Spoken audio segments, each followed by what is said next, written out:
Hi guys, Dark Crusader Ares here, finally ready to live up to that promise I made several months ago to make more Yu-Gi-Oh! Related content on this channel. Today I want to talk about the Performage Archetype and whether or not the anime exclusive parts of the deck should be made. For full disclosure, I don't have too much of an invested interest in the archetype in question. I tried them out several months ago, realised it was very bland in its playstyle and massively outclassed by several decks, and basically walked away from it. But it's that strong disinterest in the archetype that inspired this video. As it currently stands, 10 Performage cards exist in real life, whilst they have 18 anime exclusive archetype cards. Surely something in that group has to redeem the archetype and give it some potential in some area. In this video we'll discuss it and find out. Firstly, I think it's important that we're all on the same page about what the archetype is currently trying to achieve. The Performages were an early experiment at using the spammy nature of pendulum summoning to set up the field for rapid fire XYZ summons. An experiment that only had one XYZ monster in question, and only 2 pendulum monsters to make a scale with. They also have an unusual fixation on effect damage. I say unusual because the deck couldn't make up its mind what it wanted to do with it. Plush Fire, Trick Clown and Flame Eater all inflicted damage to their controller, Trapeze Magician, Damage Juggler and Hat Tricker prevented their controller from taking damage, and Flame Eater and Hat Tricker benefited from the controller taking effect damage. So when it comes to their focus on effect damage, I have no idea what they're doing. In terms of competitive use, they were paired alongside their twin archetype Performer pals to make the infamous deck Pepe, where working alongside the likes of Monkey Board, Pendulum Sorcerer, and Guitar Turtle, they were able to truly innovate the XYZ pendulum combinations that people actually wanted, at least until most of the major parts of their deck were banned. Nowadays, the best thing any of them offer is Clown Blade for combination of Trick Clown and Heroic Challenger 1000 Blades for an easy rank 4 XYZ, but even this is massively outclassed by the sheer number of rank 4 themed builds out there. What the archetype really needs to salvage them now is a little bit more variety. Pretty much the entire deck is geared towards summoning Trapeze Magician, and Trapeze Magician himself doesn't really do anything worthwhile for their victory. Warning! Warning! Brief spoilers for the Yu-Gi-Oh! Archetype anime incoming. For those of you who don't want to be spoiled on the show, click ahead to the point in this video now. You have been warned. They were used in the R5 anime by the character Dennis McField, who used Performages for a brief while before eventually revealing he was actually working with Duel Academy, at which point his deck kind of alternated between using Performages and using Ancient Gears. So let's have a look at the anime cards and see if there's anything useful in them. Let's start off with Performage String Figure and Performage Trapeze 4-Switch. I'm starting off with these two because they focus on an aspect of the game that the rest of the Performage archetype doesn't have anything to do with: fusions. String Figure has no attack or defense and its level is 1, so it doesn't help the XYZ part of the archetype in any way. Instead, it acts as a hand trap that can be special summoned to protect the user from direct attack, and can't be destroyed in that battle as well. It also allows the controller to fusion summon using this card and monsters you control without polymerization. So yeah, it's a pretty simple card. Would be better if it couldn't be destroyed during the entire turn in which a special summon, but overall I would be happy to see this be made into a real card, and would be using it for fusion summons in Performage decks. Especially since the fusion they use in the anime isn't that bad. Performage Trapeze 4-Switch may not have particularly worthwhile stats, but it makes up for it in its effects and summoning conditions. Firstly, it's summoned by fusing any 2 Performage monsters, incredibly generic conditions with not much to be unhappy about really. It also prevents Performage monsters you control from being destroyed or targeted by the opponent's card effects, so it offers a pretty decent amount of protection to the archetype. It also protects itself since your opponent cannot target this card for attacks so long as you control another Performage monster. Its last effect isn't particularly remarkable. It can make your opponent's monsters lose 600 attack points when they battle Performage monsters you control, a stat reduction which is kind of borderline in how effective it is. Overall, however, I'd say both these cards are good. Not everyone would use them. I know that generic rank 4 engines are more popular than trying to throw a random fusion in there, but 4-Switch's conditions are so generic it's really tough to see how incorporating either polymerization or String Figure in your deck just to summon it would be too bricky.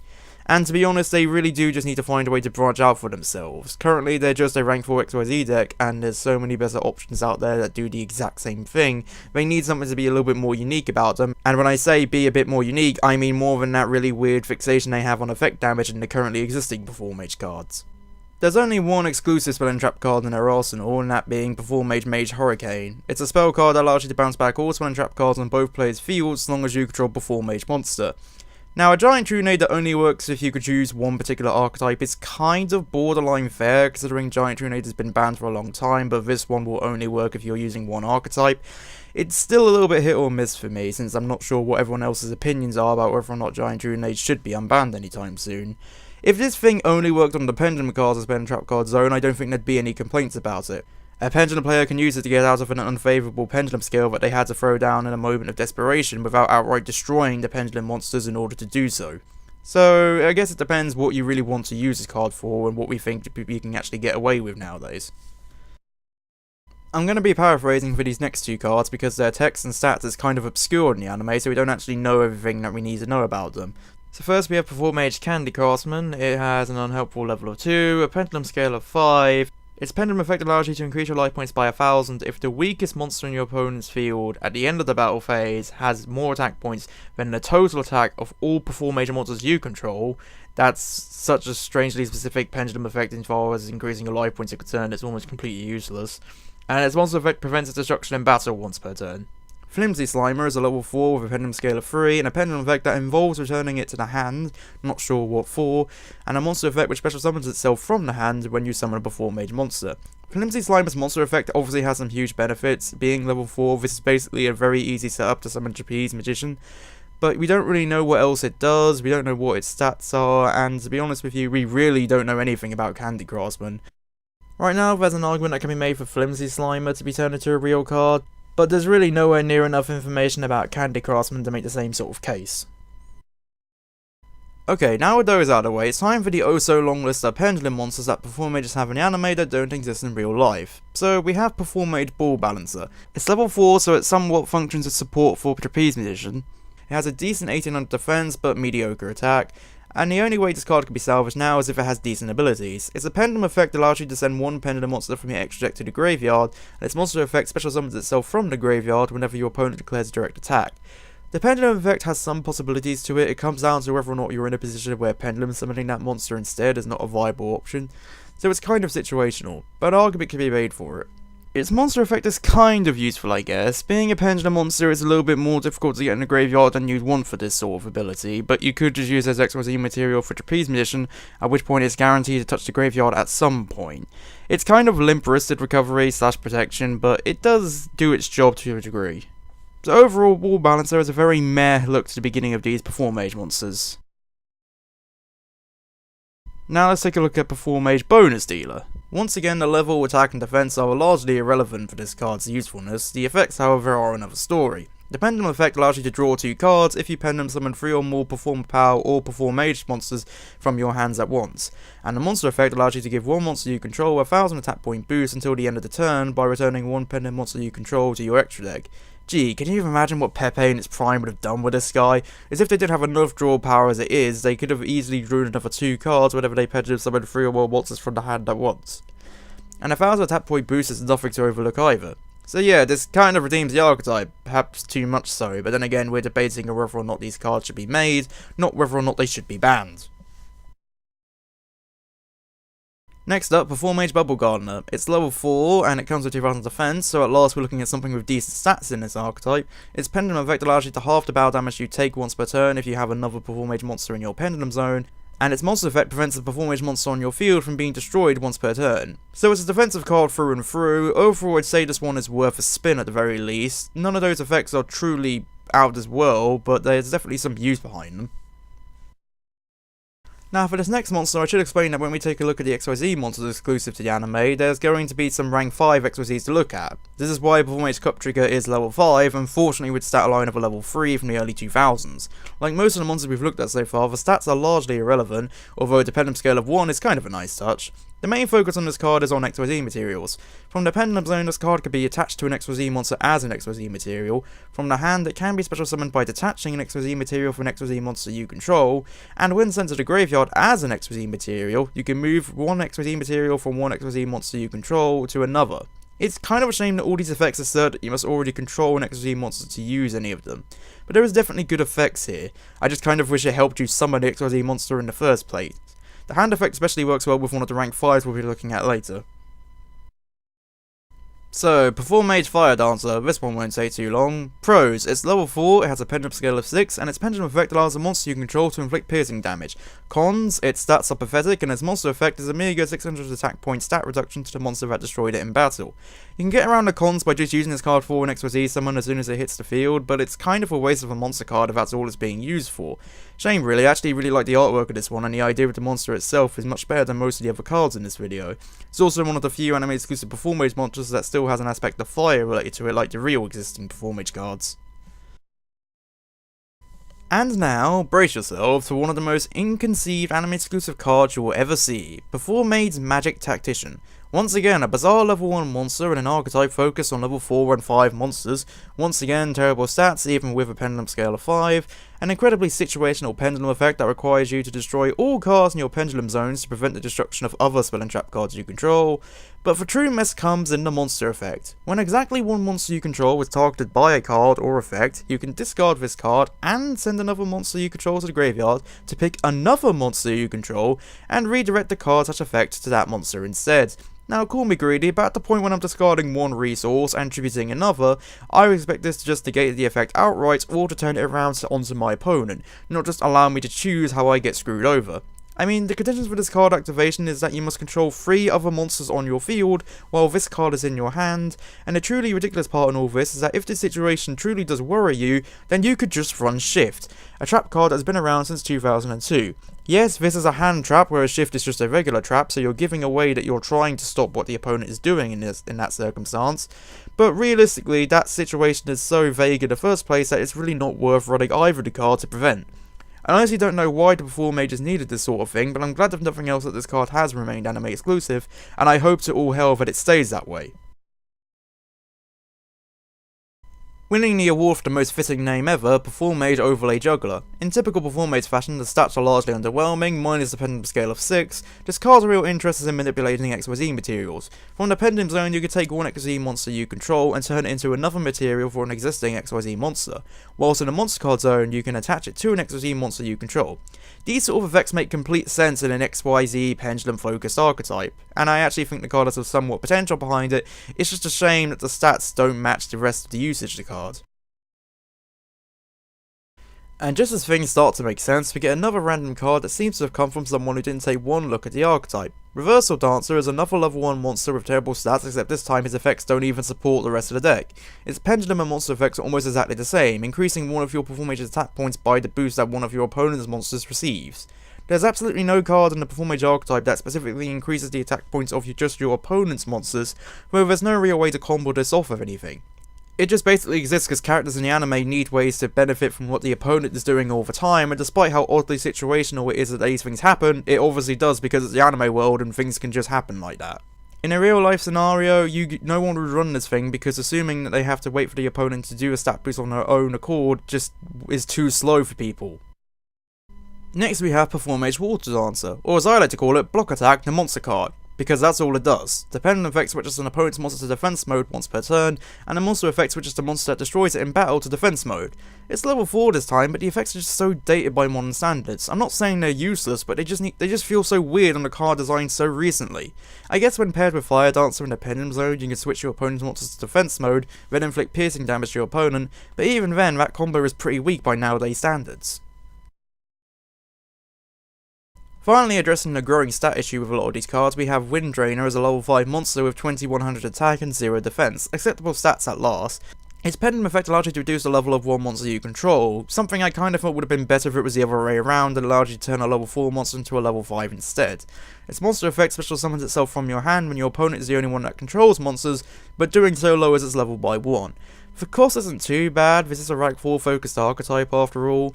Kind of a shame that the only way you'll get to treat this thing as a level 5 is if you tribute it or pendulum summon it, but we have already seen monsters with a pendulum scale of 6 in this archetype, so that idea isn't exactly unheard of. The final monster in the main deck to look at is Performage Winged Sandwich Man, level 5, 1800 attack, 2100 defense, pendulum scale of 1. Okay, this all looks good so far, surely this can't go wrong. Oh, there we go. That's what's wrong with this card, its effects make no sense. Its pendulum effect duplicates the scale of a pendulum monster you control, despite the fact that 1 is a pretty good pendulum scale, and you'd only want to change if it was paired with another low scale monster. Its monster effect increases its level by 1, despite the fact that level 6 is useless in this archetype, and if you control 2 of these cards with the same name, you can apply that level to other monsters you control as well. Which again, is pointless because level 6 makes no sense in this archetype. Sure, you could turn a bunch of low level ones into level 5, but you still have to control 2 of them to make that work. It's just not worth it. Stat-wise, you can argue that this card should exist, but effect-wise, just no. So finally, we reach the XYZ portion of this archetype. First, we have Performage Shadowmaker, a rank 5 XYZ monster requiring 3 materials, has 2600 attack and only 1000 defense, and can special summon another copy of himself by detaching material when he is targeted by a card effect. So essentially, he is an inferior version of Goyo Defender, since Defender summons duplicates of himself and actively benefits from having duplicates on the field, and can duplicate himself without any real hassle or any real cost. Shadowmaker doesn't really gain anything from there being duplicates of himself on the field, and you have to have him targeted by effects just to make it work. Essentially, there's just a beat stick with 2600 attack points which can summon duplicates of himself to also be beat sticks, but there's no real motivation behind it. Cup Tricker's effect does work well with him as I mentioned earlier, but overall this isn't really a great card, and the whole reason behind the rank 5 aspect of this deck is focused around him. All the other level 5 Performage monsters look kind of worse now because they were building up to this guy.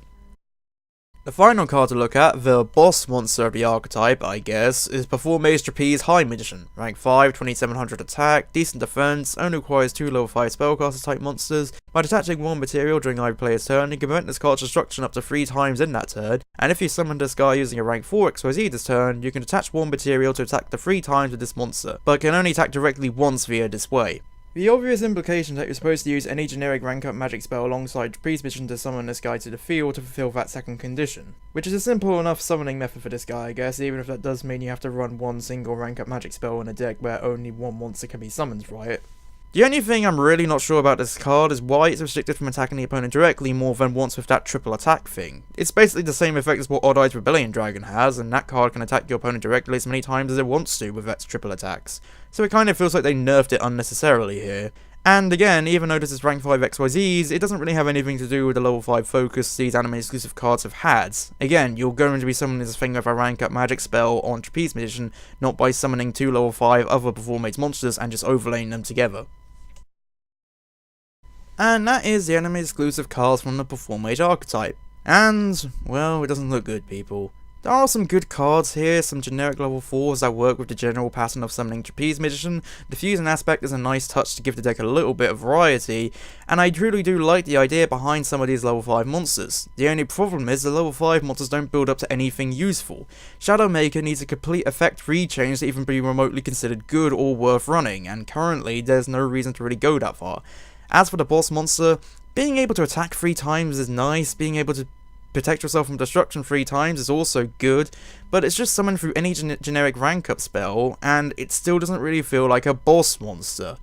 I mean, it can protect itself, and it has decent points, that's it. It doesn't make your opponent quake in fear or anything. It's also a shame there's such a lack of spell and trap card support. I still feel like Performance Mage Hurricane could be used to get yourself out of a bad pendulum scale, but again, that's all it does. All the other spell and trap cards used by Dennis were kind of generic, focused on spellcasters in general, which isn't a bad thing, but it would be useful if there was more stuff specifically focused around this archetype in there. I was really hoping something in this group of cards would justify why the Performages even have a pendulum aspect. Plus Fire and Mirror Conductor give players the option to pendulum summon level 4 monsters easily, but then don't include any other than themselves to work with. There are some level 4 monsters in here I like, but nothing that would really make the deck that great. As I already mentioned, there are tons of rank 4 XYZ focused decks out there that are better than Performages already. They need something unique that makes them stand out, and not that stupid fixation on effect damage that the original lineup of cards has. The rank 5 XYZs would have been a good part of this, but they just don't show any real promise to them. As for the rest of the cards, they suffer from typical anime archetype syndrome, where they just have a bunch of effects that don't really make much sense and are entirely situational, only designed to get the player out of the exact circumstances that happen to them in the anime, and don't have any bearing in real life. You can run them if you want, but then you have to hope the opponent does the exact thing they prevent. In most cases, it won't happen. There's still room for this to work if you make some of these cards, but there has to be some pretty big rechanges. The rank 5 XYZs need a huge rechange, something that actually makes the other level 5 monsters worth using. And honestly, all the Performage monsters in this deck with levels less than 4 could just have their levels bumped up to 4 just so that they make more sense. There's no reason for to have such a random selection of level 3s, level 1s in a deck that's only focused around 2 levels for its XYZs. It just seems to be a really random choice that had no real thought behind it. And it might be worth giving the fusions a bit more focus than just one generic card. I mean, its genericness is a bonus for me because it means you don't really have to build your deck too much around it to make some use out of it, but if you're going to use fusions at all, maybe make them a little bit better, or maybe just something more than just a single fusion. The real thing that hurts Performage is the lack of support. They had one outing with 10 or so cards and that was it. The rest of our 5 archetypes, whether they're getting lots of support or not, did get some support drip fed to them over the next few sets. Performages have had nothing. they had one outing, 2 of their best cards have now been completely banned, there's still some combos that can be made using Trick Clown and Heroic Challenger 1000 Blades, but that's about it. Everything else they've made has failed to captivate anyone's imagination whatsoever, and it's desperately in need of some new support if it ever wants to have any unique aspect to itself. The fixation on burn damage was not terrible, but it was just way too situational as far as the actual archetype was concerned. It had loads of ways of inflicting burn damage to itself, but then it couldn't make up its mind whether it wanted to prevent that very thing, or benefit from it. I wasn't really a big fan of this archetype when I first heard it because I thought the performer powers were already doing the whole entertainment aspect of dueling pretty well. They had a whole theme around them, and Performage just felt like they were copying that theme. But a look through their effects shows there is something more different here, more humanoid, since performer powers are more focused around circus animals and these are more of the circus performers themselves. There is something that can be salvaged here, it just has to be given the time and effort to actually make it work. So let me know what you guys think. Do you think any of these anime exclusive cards are actually worth running? Do you think the Performage archetype in itself is in any way salvageable? And are there any other groups of anime exclusive cards you want me to have a look at? This is Dark Crusader Ares, and I'll see you next time, guys. Bye bye.